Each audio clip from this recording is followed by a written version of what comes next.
Hi guys, this is Tom, this is Quick Watercolour Birds, and in this one we're going with simple colours but an exciting gesture and shape, so let's go.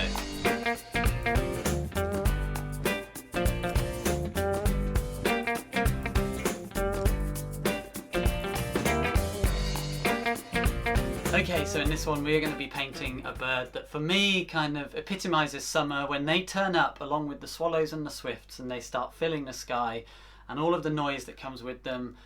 It's a beautiful time, and these are the house martins. They're everywhere here at the moment. They're nesting under the eaves of our house. They're flying around the house. They're everywhere we go. They're out on the roads feeding and all of that sort of stuff. And they're such a beautiful bird. They've got that amazing zing of blue on their back, which if it catches the light is almost kind of electric. They've got the slightly more muted browny colours on the wing and the tail.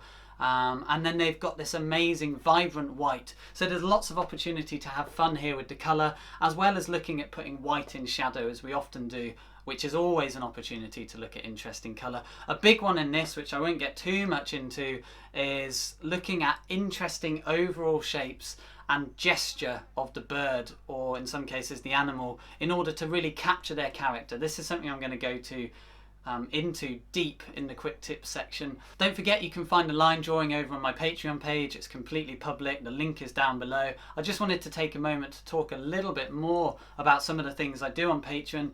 This here, after the last video I did, which was a wren, I enjoyed that so much I wanted to paint some more wrens, but I felt like I wanted to learn a little bit more about them, so I did a big sheet of studies, well, a medium-sized sheet of studies here.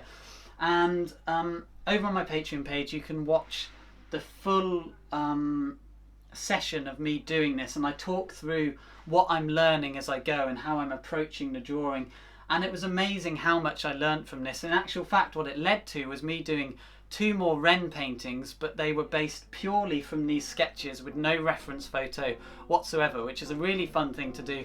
And the point was that I learned a huge amount from doing these sketches, and that's something I talk about over on my Patreon page. And at the $10 tier you can also watch the full-length, fully narrated version of those paintings. At the $5 tier you can watch a slightly more sped up time-lapse version, also fully commentated. But I think that's it guys, I'm not going to ramble on too much. We're going to get into the drawing and then into the painting, so let's go. Okay guys, so I'll quickly talk you through the drawing. I don't want to go on about it too much because I'm going to talk a lot more about it in the quick tips section. But the main thing here was capturing the gesture, but also I really wanted to focus on not overstating things like making the head too big, not making the eye too big, not making the beak too big. These are all things that I have a tendency to do if I'm not careful. A lot of people do, especially with birds, animals and portraits. We tend to overstate those things. So I make a big effort to make the beak small and narrow like it is, a big effort to make the eye the right sort of size. It's a little bit big in the drawing, but I'm obviously going to paint around it. The big thing here is this line of gesture, that curve through the bird, that center line. Look how we're seeing much more of one side of the tail than the other. In contrast to that, we've got that lovely long wing, which I've slightly exaggerated in length. I've also made the back wing slightly less long, so it's not so symmetrical and even. It's a bit more interesting visually. Then this negative shape between the wing is important, and it goes from being slightly wider closer to the bird to being slightly narrower. So we've got a taper of the negative shape, and all of those things make it far more interesting to look at visually. But like I said, these shapes, the way they overlap, and most importantly the gesture and the character is something I'm going to talk about a lot in the quick tips. But we have to think about how those shapes overlap each other. So an important one here is the way this kind of back area and the wings kind of overlap the body, which in turn overlaps like the most distant part of the body, like the belly and the underside. And this area here, the kind of the rump area, needs to look like it's stacked in front of and overlapping kind of the underside of the belly in order to get that feeling of shape, form and realism, even though we're not painting a lot of detail. So my main colours are a couple of blues. We've got kind of grey, very dark Prussian blue. We've got a much more electric Pthalo Blue for the kind of back and the turquoise area. The red doesn't really matter too much, but it's always going to go in the mixture, as is the yellow, to kind of subdue the blue and alter the colours slightly. And the red is a Quinacridone Scarlet. The yellow, again, doesn't matter too much, but it's an Imidazilone Yellow. And both of those are going to be going in all of the mixtures, even though the bias is towards blue in this particular one. And that's kind of it, guys. It's a really hot day, so the paint's going to be drying really quickly, so I need to watch out for that. It means it's going to make it a little bit harder to work wet into wet. But on the same time, because it's drying so quickly, it means we can do dry brush work over the top of our kind of initial washes very quickly. So there's kind of pros and cons to that. But I'm just going to dive straight into the painting, so here we go. So I'm going to kick off with that really vibrant, almost electric, pure phthalo blue. And I like to start with just a confident brush stroke. I'm purposely trying to break the brush strokes so that we get that kind of, broken feel to the brush strokes on the back, which gives us the illusion of kind of light hitting and breaking over the back of those electric blue feathers. And we're starting very light with a fair amount of water, and as usual we're going to slowly introduce the darker tones. So initially the idea is that I'm just kind of dropping in the basic wash, which is mapping out the overall shape of the bird. The lines are there as a guide, but we don't have to stick to them too strongly. The beak itself is eventually going to go darker, as is the eye and all around the eye, but I can afford to just paint it all blue for now because I'm going to drop in the darker colours, which is going to give it more shape, because obviously it's just all one tone at the moment. So that's the basic kind of blue shape. Now I'm going to a little bit of the Prussian, which is going to give us a darker, more grey blue, but still with some phthalo, so we get a lovely kind of a rich blue at the same time, because Prussian can be a little bit dull by itself. And so now I'm mapping out the kind of the darker areas. And although it's a very hot day and we can work wet into wet, I do need to work fairly quickly. And what I'm doing is looking for the darker areas, and I don't want to drop too much in because I don't want that to melt completely into the light wash, because then we'll lose the feeling of light in some areas and darker in other areas, and that's so important because it gives us the shape and the form of what we're painting. And straight into that background area, we're using that background wing, or that further back wing, to trap the light on that lovely blast of white at the back of the bird. So that's a really important little area. And then the joy of this is now I can just keep on dropping in this slightly deeper consistency of paint. So there's a very wet, damp wash on the page, and the paint that I'm dropping in, if you look in my palette, you'll see it's not as watery as my initial wash was. It's not separating or beading. It's more of maybe like a single cream consistency. And so when we drop that into an existing damp wash, it will melt and we'll get soft edges, but it won't completely disappear into that wash. We'll still get a sharpness of edge. And now I'm dropping in a bit of red and the yellow, which is the equivalent of adding an orange, which will subdue the blue because they're complementary. It gives us a more muted blue, which I kind of want in that background area.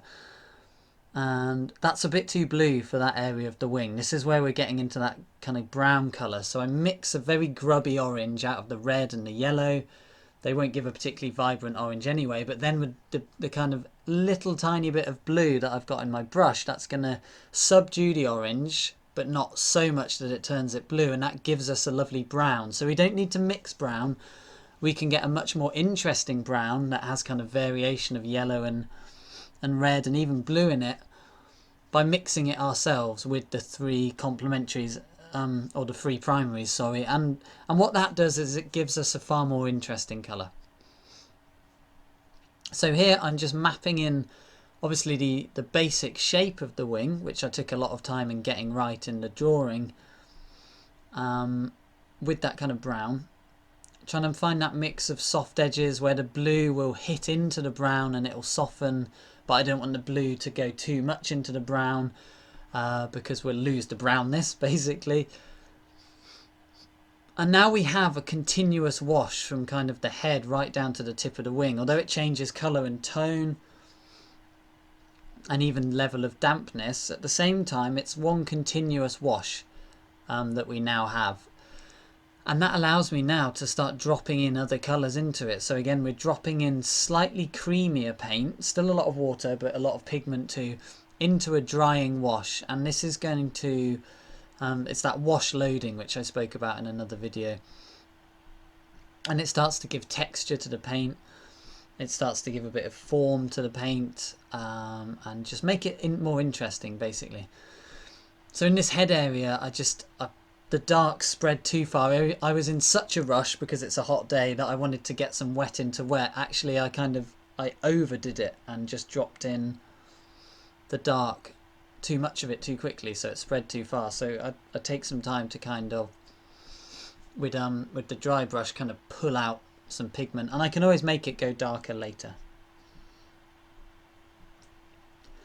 And then using kitchen roll to pull out some of the pigment as well around the eye, because I realised I'd destroyed a lot of the kind of the bit that I'd been so careful to draw with in the drawing stage. So I pull some of it out, and we can then we can leave it out when we paint the dark around it. So that's kind of the start point.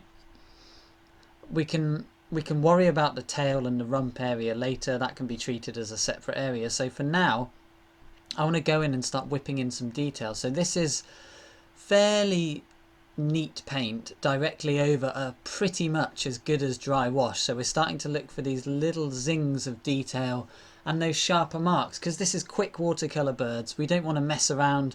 If there's an opportunity to start getting in that sharpness, that detail and that depth of tone, which is always going to bring a watercolour to life and push it towards a finish, like, we might as well just dive in and do it. The drawing is accurate, and I'm confident with the drawing.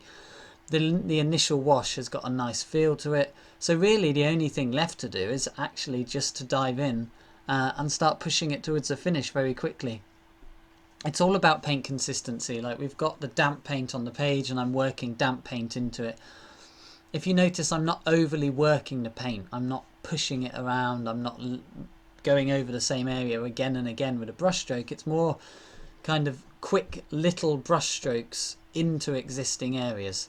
So kind of a quick brush stroke, and then you leave it alone. We can always go back to it and soften an edge and add more pigment, but it's not like we are consistently working the paint. So what I'm doing here is I'm starting to look for a little bit more depth of tone in some areas. So as soon as we have a ball, for example, where we go from a light area and we go around the form into shadow, that's when we start to get that 3D feeling and that feeling of form. And all I'm doing is the same now. We start with light with watercolour on the whole, and we slowly introduce the shadow, and we slowly introduce the dark, and the more we do that, the more form begins to appear. So that's all I'm doing here now on the head. I'm trying to find that balance between introducing some deeper tones but not completely destroying that lovely light area. So I'm kind of pulling a little bit of pigment out again, because I want a light over that very defined brow, which will eventually go in there. And now we're going to mix like a darker brown. So we start with the red and the yellow again, which gives us a kind of very rich deep orange, but then just a little bit of tiniest bit of that phthalo in there gives us a very muted brown. Then a little bit more red pushes it back towards being kind of a warmish brown. And we can start to look for, with very, again, bold, direct brush strokes, we can start to look for the warmer, darker colours of brownish colours in the wing. And those kind of direct brush strokes and those little lines, again, they're kind of like details or more information, but not just detail for the sake of detail. I'm kind of trying to find a way to connect everything, because if we have just a series of lots of individual parts and too many little individual parts, it won't hold together as a whole painting. So when I'm looking for detail and when I'm looking for these darks over the top of the initial lighter washes, I'm usually looking to link them together as much as possible. Even if it's the dark from the blue kind of top shoulder of the wing as it moves into the darker, warmer browns of the wing, if we can kind of connect some of those lines together, at least in a few areas, it makes the painting more harmonious and it ties it together, so it doesn't become just a collection of parts that don't make sense. We want the whole thing to make sense together. So very quickly now I'm starting to push towards those deeper darks. That brow is really important. Effectively the head in this case is going to be the focal point. So what we're going to be doing is laying down some really rich deep dark around the eye, on the beak, and on the top of that shoulder near the face, and that's going to contrast very, very sharply with the bright white of the page that will be left for kind of the cheek just below the eye. And when we have an area of very high contrast tonally, there's lots of other ways we can look at it, which I'll talk about in another video, but tonally, strong contrast between dark and light in an area will draw our attention. So that's a principle that we can use to draw attention to the face or the focal point.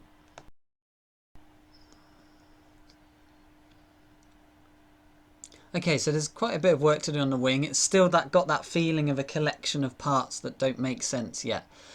What I'm doing now is kind of homing in on the smaller aspects of the face and starting to do the white in shadow. So this is so important because the white in shadow is a mid-tone or a half-tone. It's nowhere near as dark as the back of the bird. The blue, it's certainly nowhere near as dark as the deepest darks, but it's darker than the white of the page. And just with that little bit of kind of soft shadow on the face, it gives again the illusion of form, especially when we tie the shadow in the white area.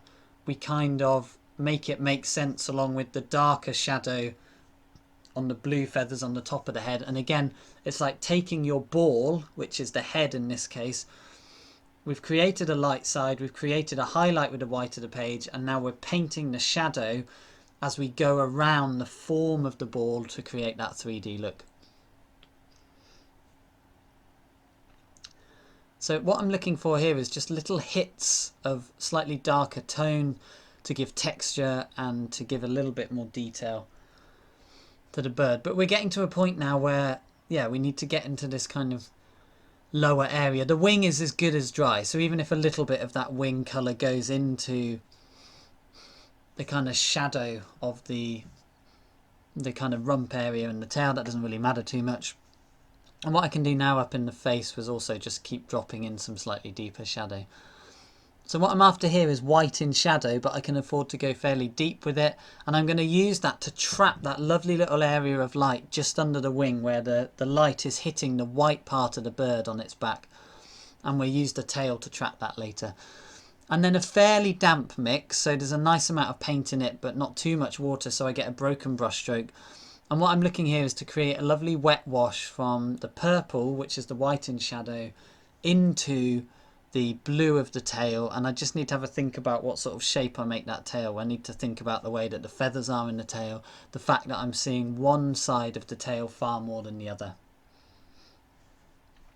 At the moment it looks like just one big mass, and so it looks fat, a bit kind of chunky, a bit too fat, and it doesn't really make sense. But at some point we need to show that the tail and that rump with the light catching it are in front of and overlapping the underside of the belly, just behind it, and that'll make that area make sense. It doesn't quite work at the moment, it feels too flat, but as we put in shadow and more form and overlap those shapes consciously, then it will begin to make more sense. So we're just going to let that dry off a little bit, and while we do, we're going to dive into a quick tip section where we look at gesture and creating interesting shapes.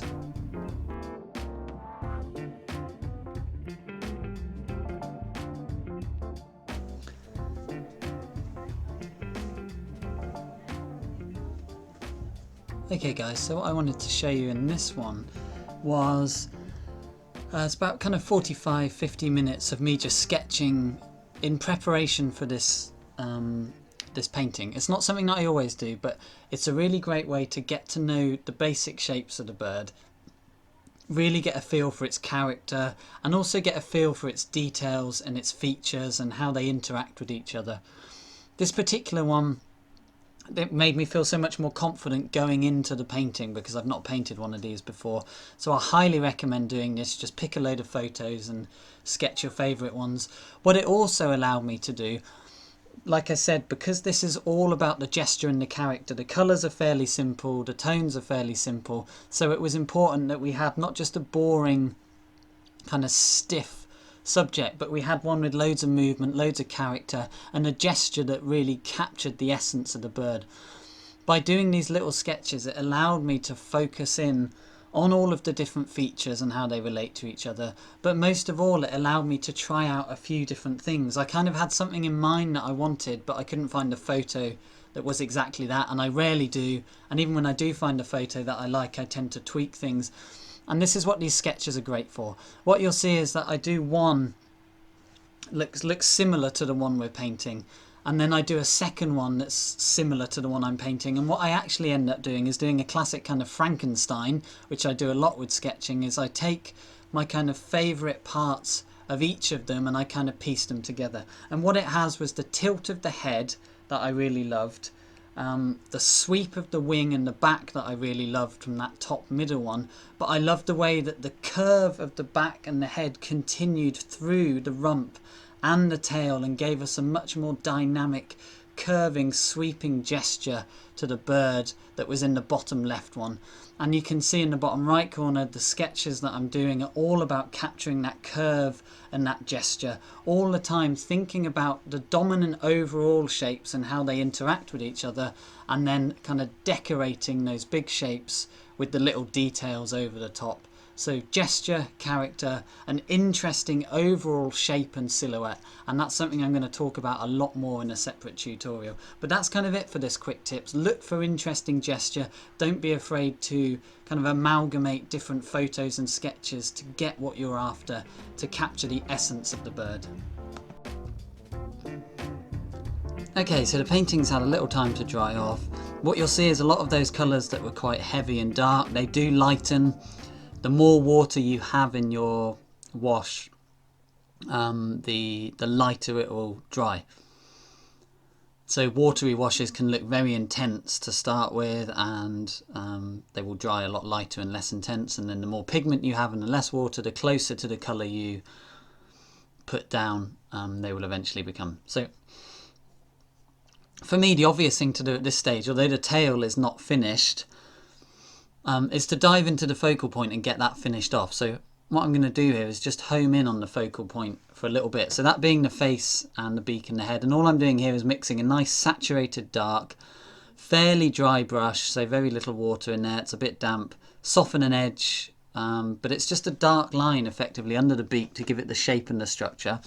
Leaving the white of the page as the light on the beak, just to give it some form. And not wanting to overwork it too much, just keep it really simple here. And then going to take that dark out of the face into the little nostril area and just soften that dark under the beak on the chin, so it's not quite such a harsh mark, just so it feels a little bit softer basically. And now a mixture of all the colours with a little bit of a bias towards kind of the blue and the red, with a little bit of yellow to kind of cancel out the oranginess and make it a nice dark, fairly muted, a bias towards blue kind of thing. So for me, one of the things is not to get too obsessed with the exact colour that you're mixing, but think about tone and think about whether it is it has a bias towards being warm or cool, or if it has a bias towards being greeny or bluey. And that makes, when you've got a limited colour palette and you think about things in that very simple way, that makes everything a lot easier. So here I'm just going in with the dark around the face. It looks very sharp at the moment, so I'm laying in the dark over the top of the dry blue wash, and then as things progress I'm going to, there we go in with an almost clean brush and just dampen and soften those edges so that we get a softer transition from the dark. But I want to leave the lovely light area that I did in the first wash, and then what we're looking to do here is link areas of similar tone together at least a little bit. So we're linking the dark around the eye into the dark at the back of the head. So back to this idea that we don't end up with as kind of like a painting of lots of little individual parts that don't kind of tie together. What we're after here is pulling things together a little bit more by looking for simple shapes and how they tie together. And then the idea is that I kind of just slowly work out from the focal point. It's a nice simple way to work. We go into the focal point, we bring that to a finish or as good as.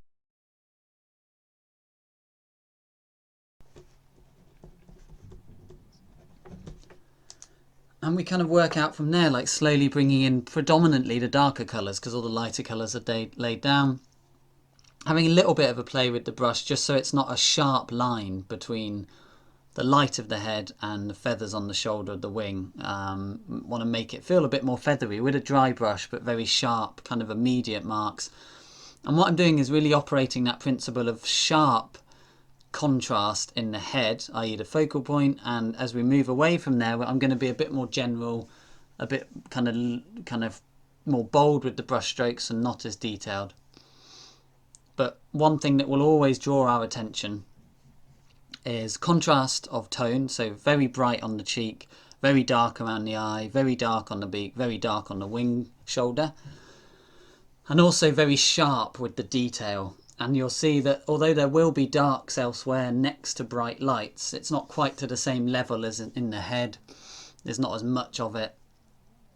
Whereas here there's very high contrast, white of the page, detail in the eye, detail in the beak, and very, very strong darks kind of trapping the light. So that really pulls our attention to the focal point. Then as we move away, I quite like the back as it is, with that very broken brush stroke, very simple. And all I'm doing here is actually simplifying by putting a very transparent kind of browny wash made from a little bit of each primary but a bias towards orange. It's giving me a lovely muted soft wash colour, and again I'm trying to tie the area together.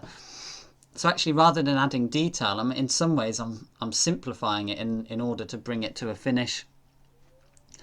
I want to sharpen up a little bit on the back and give a bit more of the illusion of the shape of the bird. So a little flick of the turn of the wing there, a little flick, and it instantly shows us that that wing is on top of the body in terms of shape, like it's almost stuck on the body. And that one little dark line shows us that. It's what we call shape stacking. We're stacking shapes in front of each other. The wing is in front of the body and the head. The body is ever so slightly in front of the head because of the tilt of the bird. The blue part of the body is in front of the white rump. The white rump is in front of the dark wing behind. So we have this kind of stacking effect of shapes. And it doesn't have to be really complex. You can, whatever your ability or experience level, that's just something to look out for that makes a big difference to your painting. Understanding that these, although we're working on a 2D form, that we are still thinking in 3D of the way that shapes create kind of shadow and light, and then how they stack on top of each other. And then the detail is almost like the decoration over the top. So here I'm just trying to find that balance of sharpening up the area, adding a bit of contrast, trying to keep it fairly kind of dry brush over the top of the wet washes that are now dry, but dry brush over looser, bigger washes. Seeing how much detail I can get away with in here. Possibly I didn't need this detail that I'm putting in now. Maybe it was nicer when it was a bit lighter, but I went for it, and it doesn't harm the painting, but it could have easily been left as it was at this stage. Nice sharp line there to give the wing going into shadow, because eventually I'm going to throw a shadow cast by the wing onto the rump and the tail there. Just having a little play with the turn into shadow on the wing here. So I'm kind of, you can see I'm not doing a huge amount. A lot of time here is spent mixing, is thinking about what I'm doing. So don't just kind of, I guess the point is, don't just paint away at something for the sake of it. Be a bit more deliberate. I mean, the bird in the top half now kind of looks great, and actually kind of looks fine almost as a finished piece, but I just want to accentuate the tail a bit more, bring in some darker shadows, and really accentuate that feeling of the kind of underside and the belly being behind the rump and the tail. So I need to look for that contrast in that area. So just a few more little flicks of dark on the back of the wing here. I'm going to leave the white part of the back, kind of the top left area, that's going to be trapped by the dark wing behind. The interesting non-symmetry of the wings is working quite well. So now it's really just a case of coming into this bottom area and finishing off. So what we need to think about here is form shadows and cast shadows. So there's a form shadow that is created because the tail and the underside have form to them, like they are a 3D shape. But there's also a cast shadow, which will be much harder and sharper, which is the wing casting a shadow over that area. So it takes me a while to get it, but just look out for the sharp cast shadow moving into becoming like a softer form shadow. So I don't need to do too much here. We've got a nice kind of white in shadow, colour and tone.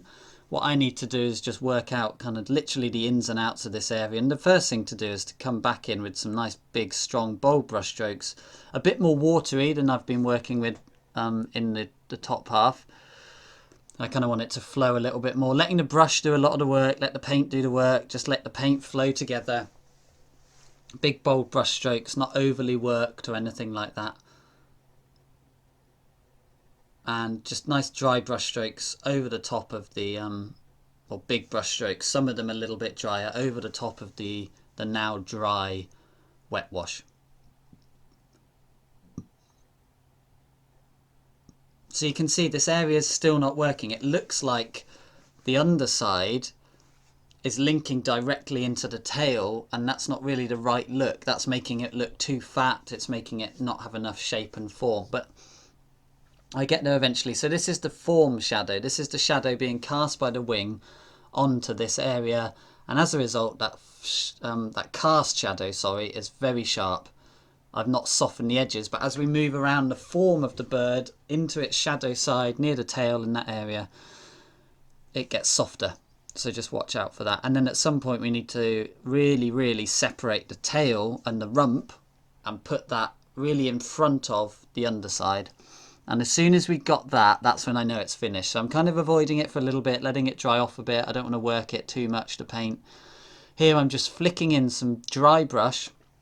If you look at the second palette here, just down, the second palette pan area, look how there's not much water in that mix. And I'm using that dry brush, I'm flicking the brush stroke into an existing wet wash. And we get this lovely mixture of sharp, hard edges. And then as it hits the existing wet wash, it kind of softens down. It's a really nice thing to look for in watercolour. We're starting to get that illusion of one shape in front of the other, but it's still not there. I'm taking the dark now, so I've created that illusion that the tail is in front now of that little bit of white in shadow. It's nearly there. I'm going to keep working the tail a little bit longer while that area dries off, and just sharpening up a little bit. We've got a bit of an abrupt transition from the tail now into the rump, but that with just a little bit of soft water in the brush will start to give that illusion of the tail kind of gently moving into the rump area. And this is the big bit where it makes a big difference. See, I just very simply with the kitchen towel, when the time was right, just pulled out a little bit of tone there, and all that does is separate that area, and then I'm softening the transition from the tail into the back area there. And as soon as we link those two shadow areas up and we have that little bit of slightly lighter tone just to the right of the top of the tail, suddenly that whole area makes sense. We get the illusion of the shapes being stacked in each other. It no longer feels like a body that's too fat. And all of that's come from just painting fairly simple shadow, but having a good understanding of what needs to happen there. And that's pretty much it. He's not going to need much more on top of that. The rest is just little details and trying very, very hard not to overwork it and not to overfuss it. I've actually pulled out even more pigment there. As long as that still feels like it's in shadow, it feels like it is behind the tail, and that's all we really need. And just softening that edge with a bit of kitchen towel in there. And I think that's pretty much it. So there we have it, such a fun little bird to paint. As we saw in the quick tips, it was all about the shape, the gesture and the movement. And for me, one of the big takeaway points here is not only are we breaking our animals down or our birds into these simple shapes, but we really need to think about how those simple shapes interact with each other. And furthermore, we need to think about whether they're stacking on top of each other. How are these shapes relating to each other? How are they overlapping? Is one shape in front of another one? It doesn't have to be overly complex, but when you start to think about your bird in that way, you'll have a better understanding. With a better understanding will come a better painting and a little bit more confidence, and also a lovely feeling of kind of simple form, but also an odd sense of realism, even though it's a very quick watercolor bird. So that's something I'm going to go into a lot more detail in some future videos, and I talk about a lot on my Patreon page. There's going to be some more in-depth videos to come and some bigger watercolours. But in the next video, we're finally going to jump to the exotic birds with a lot more colour, and we can carry on this idea of kind of gesture and character a lot more. And then beyond that, we're going to look at introducing kind of 1 or 2 extra birds, so groups of birds, and also we're going to look a bit more at backgrounds. Don't forget, guys, if you're really liking what you're seeing, please do consider subscribing. Don't forget to hit the like button, and if you really want to, you can share the video with people you might be interested. And if you want to take that stage further, you can hop over to my Patreon page and you can support not only the podcast there and everything else I do, but it's also a great way to support these videos if that's the sort of thing you're into. Until next time, guys, happy painting, happy creating and happy living, and I will see you in the next episode.